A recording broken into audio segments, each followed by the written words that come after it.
Welcome to One on One With, a podcast where we sit down with key influencers, preachers, and leaders and ask those questions you can really only ask one on one. We're so happy you're joining us, and we would actually love to hear from you. So why don't you leave a comment, a review, let us know how we can best support you. We know that you are absolutely going to love this episode's guest, so let's jump into it now. Thank you so much for being with us. You're more than welcome. Looking forward to it. It's great. It's such a pleasure to have you with us, and we're really excited for all you're going to bring over the weekend.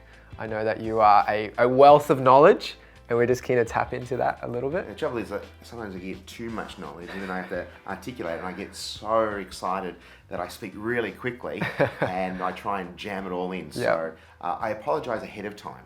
It's all good. It's all good. So obviously, as the CEO of Focus on the Family in Australia, family is your thing.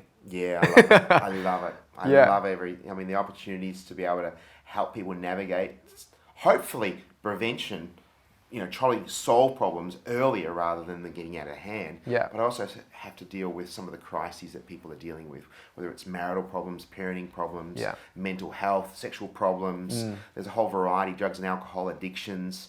But obviously in my world, we'd prefer to avoid those things. And so, getting healthy relationships right, doing really intentional parenting better.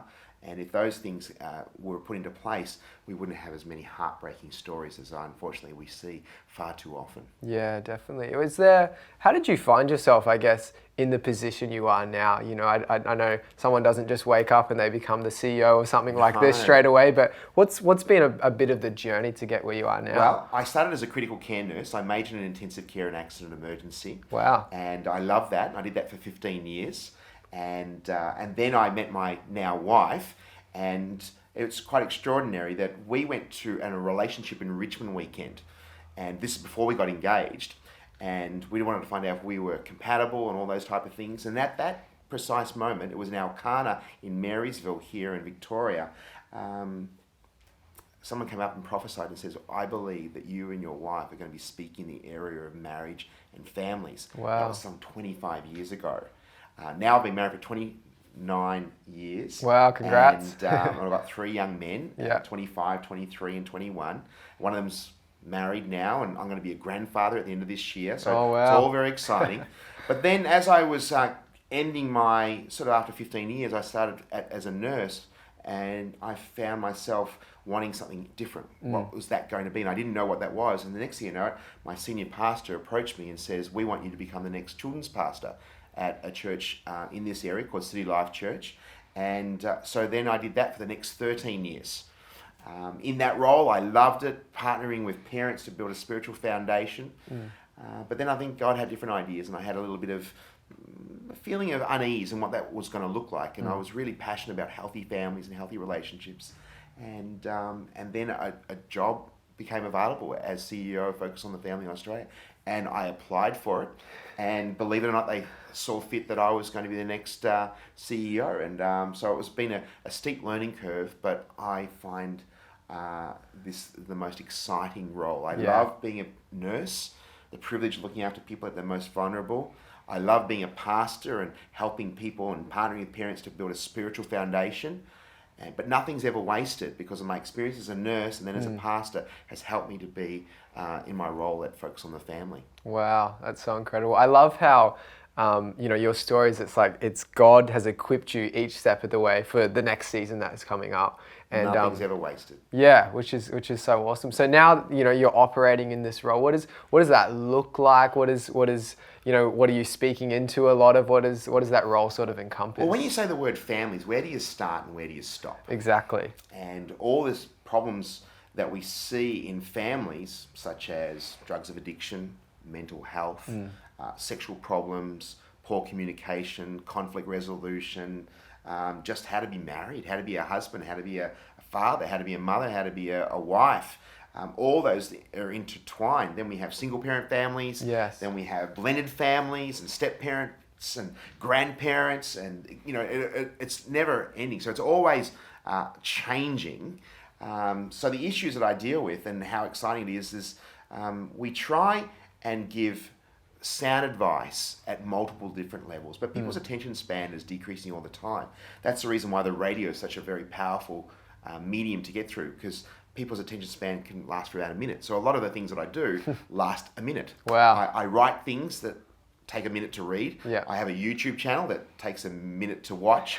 Our radio spots take a minute to listen to. We also have our 25-minute programs that expand a little bit more, but we also try and provide practical resources, downloadable resources that can be available to all sorts of people, and both Christians and non-Christians. Our reach is quite significant. Yeah. And in Australia alone, we're in over 750 radio stations across Australia. Wow. So our reach is quite significant. So any given month, we reach over 4 million people. That's great. So it's an incredible privilege that people might be listening to you at the right time and hearing something that could change their trajectory. And that is, I'm very humbled that those words that I have the privilege of sharing could really change someone's life. And we don't always hear the stories, but every now and then we do. And every now and then I go to speak at a conference or speak at a church, and someone comes up to me and says, "You saved my marriage." Or,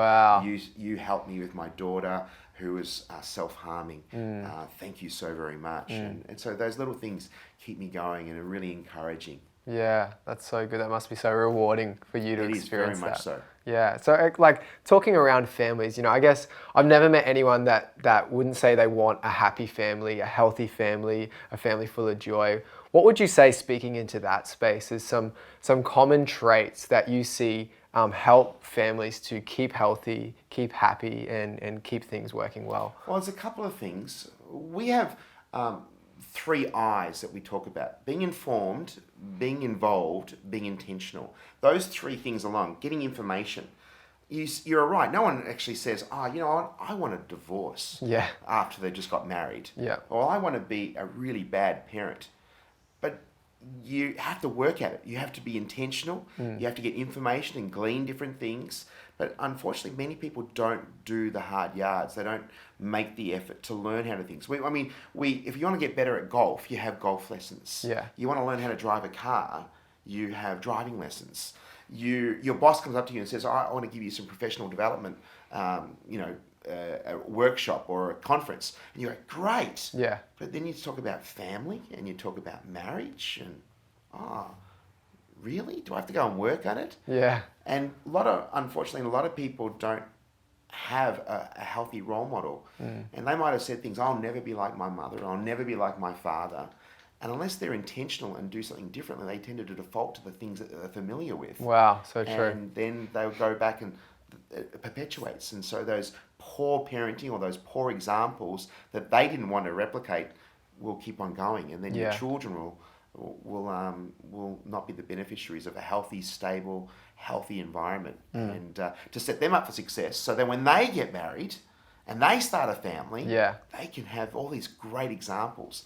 And that's what excites me, to try and change the trajectory. Even if it's 1 or 2 degrees, they'll end up in a far, far better place. Wow, that's so awesome. But speaking into marriages, what would you say, through your experience, with Focus on the Family, and obviously just working with families and kids as well, what would you say is a key issue that you find keeps arising in marriages?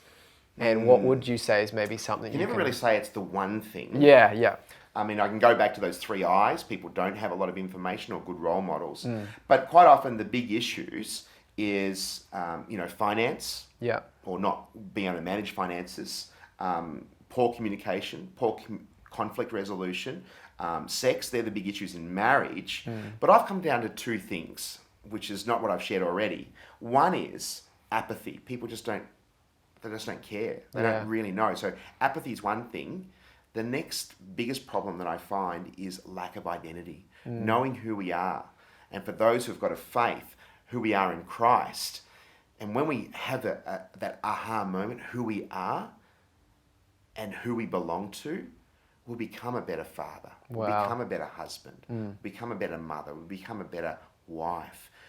And a lot of people don't know where they fit into the world. And so I'd be encouraging young people to have that, discover who they are. Yeah. Not from what the society says, not from the world society, what the world says, but who they are in Christ. And if they get a glimpse of that, and they run towards having that strong faith in believing that God's got something better in store, something, and we have our identity in Christ, that would be the thing that we could solve a lot of issues. Wow. But a lot of people don't get that. And unfortunately, that has a ripple effect, because if they don't know who they are, they think once they get married, everything's going to, that husband, that wife completes me. Yeah. It's silly. We're complementing each other, and then we become a unit together, but we have to be good in ourselves and know who we are. That's awesome. That's so good. So just going a little bit further on that, for the people listening that are maybe going, wow, I need to know who I am. That's going to help me be a better husband or a better wife or whatever that looks like for their situation. What are some maybe practical points of advice you could give them to help them discover more of who they actually are? Yeah, well, the best thing to do is maybe have a look at themselves in the mirror and say, am I being the best version of myself? What areas that can I do to improve some of my flaws?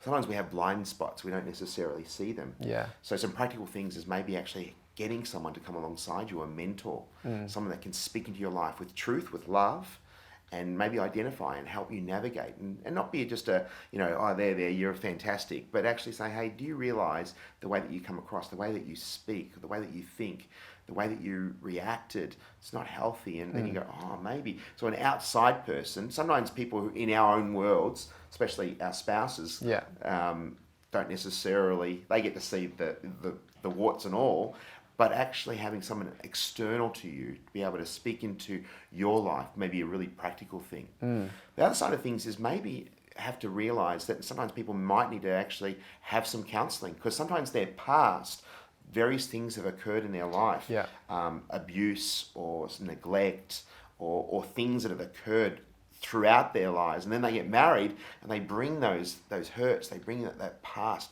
into their marriage or into their parenting, and they haven't dealt with it. So I'd encourage people to maybe actually speak to a professional counsellor to maybe unpack some of the issues. So we actually decrease the amount of luggage or reduce the luggage that we take into our relationships. And the next thing is maybe really find some space in our very busy world to slow down, not trying to be a yes person to everyone, and give some space for yourself. Because when we can do that, we need a little bit of me time. It's not being selfish. A little bit of me time is actually healthy for us, because then we get to slow down, we get a chance to reflect, and then we can actually allow and tune into what maybe God wants to talk to us about. Often he's talking to us, but we're not listening or we're not tuning in. And that's the only way you can do that is creating some space. We find ourselves often, I think, comparing our lives to other people, and that's a loud noise in us as well. Maybe just speaking into the space of social comparison. I think there's a lot of perfect pictures out there of this is the perfect family, and this is what a perfect family dinner and a perfect family vacation looks like. What would you say you could speak into to help people maybe finding themselves often comparing themselves to other families? The comparison is a very, very dangerous territory, because we look at social media and we say, they're looking like they're having fun. They look like they're eating really, really good meals, and I'm eating junk. And then, look at that great holiday. And we start feeling dissatisfied with what we have. We need to actually start being content with what we have. There's so many people who are in a far worse situation. There's a lot of times and energy is wasted trying to compare with other people. One thing, get off social media. But you can't do that. That's impractical. You can't really do that. But just actually maybe be discerning. Because I know, for example, I know some people that their marriage isn't so great. Their family dynamics is not so great. But yet I see them every week posting social media posts and look at our lovely family and how well it's going. And I know differently. And I've been counselling them and supporting them, and I'm thinking, it doesn't match. So really be content with what you're doing, but not content to saying, hey, this is the status quo, this is as good as it's going to get. But say, hey, what could I do to help the health and well-being of my family? What responsibilities can I do? What am I contributing and what am I neglecting? And do that more often. Yeah. And that comes through communication, having some time with your spouse and saying, hey, how are we going? Maybe have a family conference and say, how are we going? And as mum and dad, how are we doing in this area? And you'd be surprised if your kids will go, well, actually, do you really want to be honest? Allowed to be vulnerable, not to be defensive, but actually be reflective and say, hey, we can do better. And how does that look like? Because I don't think anyone really wants to have a bad relationship with their kids. Definitely no not. one wants to have a bad relationship with their spouse. So it takes some frank and honest conversations. But I've seen the most dysfunctional families and the most dysfunctional relationships be restored when people have those frank conversations, get the help they need to identify some of the issues, and things can look really, really positive, and it's really encouraging. That's so good. I guess, you working with Focus on the Family and speaking into families and marriages and parenting and kids' relationships with the parents and all those different dynamics, would you say, is there a central message that you find yourself constantly coming back to, or in your advice you're giving, you're constantly sort of maybe reiterating the same thing over and over? What would that be? I know it's a big question. It's a big question. I think those apathy and identity would be the thing. That's my central theme. Know who we are, and not accept the status quo. But that means not being apathetic and working on things. Yeah. So that means being intentional. That means getting informed. That means being involved and be genuinely interested in the other person. Yeah. And take ownership of your part in every part of the relationship, whether it's with your kids or with your spouse, or you as an individual, whether you're a single or in a relationship or in a family.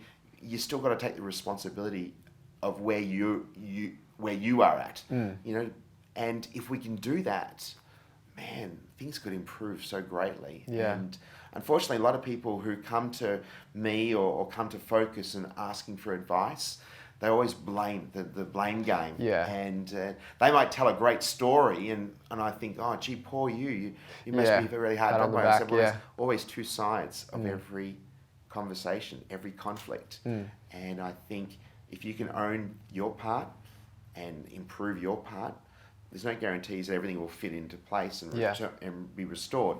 But if we can take ownership of that, it can really be a catalyst for some healthy dialogue. Definitely. And some repairs in broken relationships. Definitely. I think a lot of issues maybe people are facing is, like you're saying, we're playing the blame game, and we're saying that's the reason for this problem, that's the reason for this turmoil I'm experiencing, rather than what can I do about it. I think, I love what you're saying. I think when we take ownership, then the control's in our court and we can actually do something about it. Yeah, very much so. Which very I love. So. If you could have all of the young people in the world in front of you, and you're given a mic and asked to just encourage them or give them, a piece of advice, what would that be? Wow. I could say, listen to your parents. And all the parents go, yay! No, I actually think the best thing I could say to people, young people, is find their relationship with God to be a central part of everything that they do, whether it's their studies, whether it's in their friendship groups, whether it's in their relationships. And if they got that right, it has a ripple effect. Yeah. A lot of people say, I'll do that later on. I want to enjoy life and, live my life and have fun. I mean, I've been a Christian all my life. I have not missed out on anything. The world could look very enticing and very inviting, but it will leave yourself short. My life has been full beyond measure. Yeah. And run after God, and the rest will look after itself. And I can guarantee life will look a lot brighter if you put God central. And that may seem very cliche. No, it's great. But I think it's something really, really important. Yeah, that's awesome.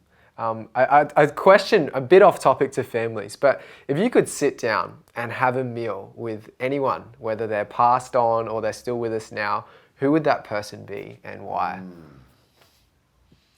My dad, he passed away a number of years ago. He was a fan of the Apostle Paul, and I reckon I've taken a little bit of that because I love his writings. Yeah. But hear a little bit more about his complete change from being anti-Christians to being a fanatic Christian. Yeah. I just think that would be extraordinary. He'd be amazing. I'd have to learn a little bit different language. So I can speak in, my language. But I think that would be quite extraordinary. The Apostle Paul. Yeah, that would be a dinner. That would be a dinner for sure. That would be one to remember. So just a few more questions, wrapping it up. What would you say is maybe a favorite failure of your own? A issue or something that you've come across and you've worked through in your life, and a lesson that you've learned out of that. I think one of the things that probably when I started early in my ministry, when I started at the church, I put a lot of effort into that role. I probably try to be all things to all people. The church got the best of me. Wow. My kids got the second part of me, and I think I neglected my wife. And if I could go back in time, I would try and address that a lot earlier, keeping boundaries. And whether you're working in the four walls of the church or any profession, whatever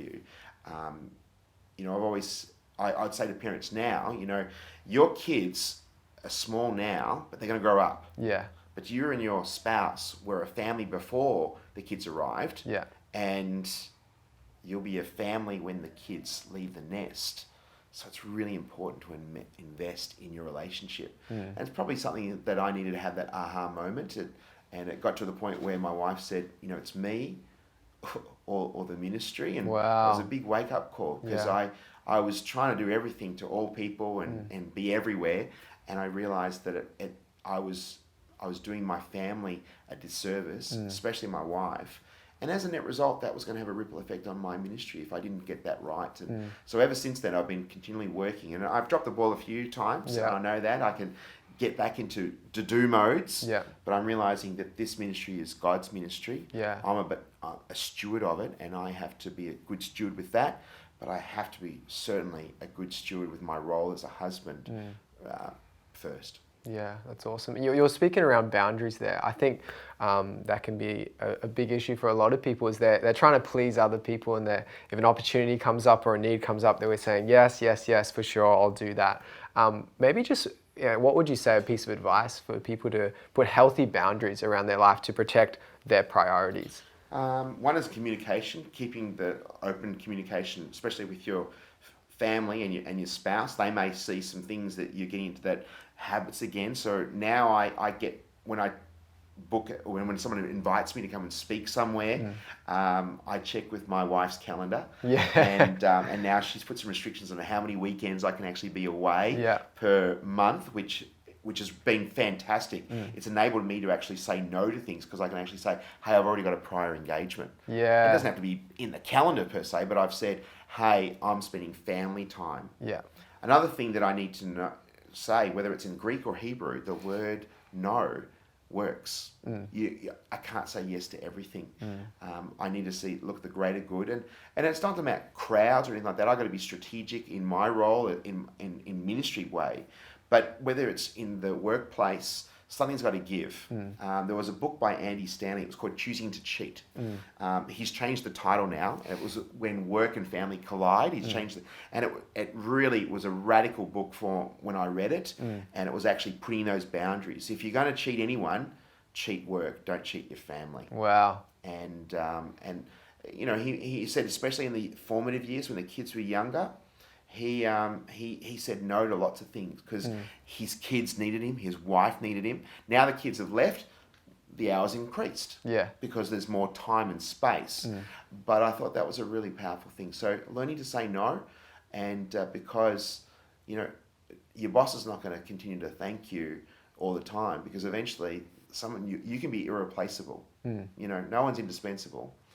But you're only going to be ideally have one role as a husband or a wife, a mother and a father. So I prefer to do that job really, really well. Wow, that's great. Because your kids and your spouse are the ones that are going to be there to the end. Yeah. Your boss is not going to be there. Wow. So I think that's something you put it in perspective that way. Yeah, that's awesome. That's so great. Well, I think we'll leave it there. I've definitely been encouraged. I'm sure everyone watching this and listening to this is very encouraged as well. So thank you so much for your time. You're Appreciate it a lot.